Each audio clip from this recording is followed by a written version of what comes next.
J'ai eu la possibilité, comme vous le signalez, d'aller côté russe. Quand on est reporter, qu'on couvre un côté ou l'autre, on passe pas idéologiquement d'un côté.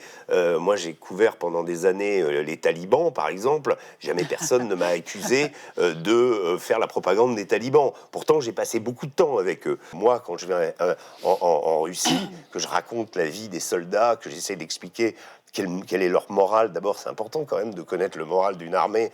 Quand on entend parler à longueur de temps sur LCI, où on nous dit ah oui, ils utilisent des puces de machines à laver pour faire marcher leurs tanks, ils n'ont plus rien, ils combattent avec un fusil pour deux, et que vous voyez qu'ils n'ont pas un fusil sur deux, mais ils en ont même plusieurs par soldat. Ça permet d'avoir une idée plus claire de la réalité.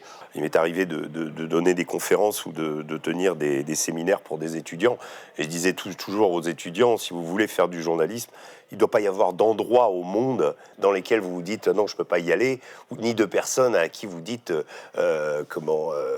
évidemment, après, tout est affaire de circonstances, tout est affaire de présentation de la personne. Il y a des précautions à prendre. Vous pouvez pas aller interviewer le chef du cartel de Sinaloa, El Chapo Guzman, par exemple, ou Pablo Escobar, comme d'autres l'ont fait. Comme ça, en disant il était sympa, etc.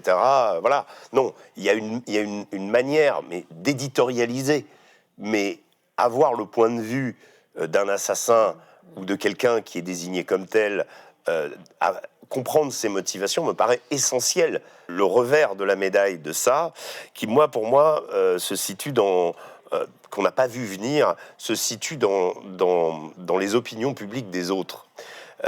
Quand je dis qui est le diable, l'autre ou l'Occident, on n'a pas vu que l'Occident était devenu le diable pour les autres, ou on s'en est aperçu trop tard.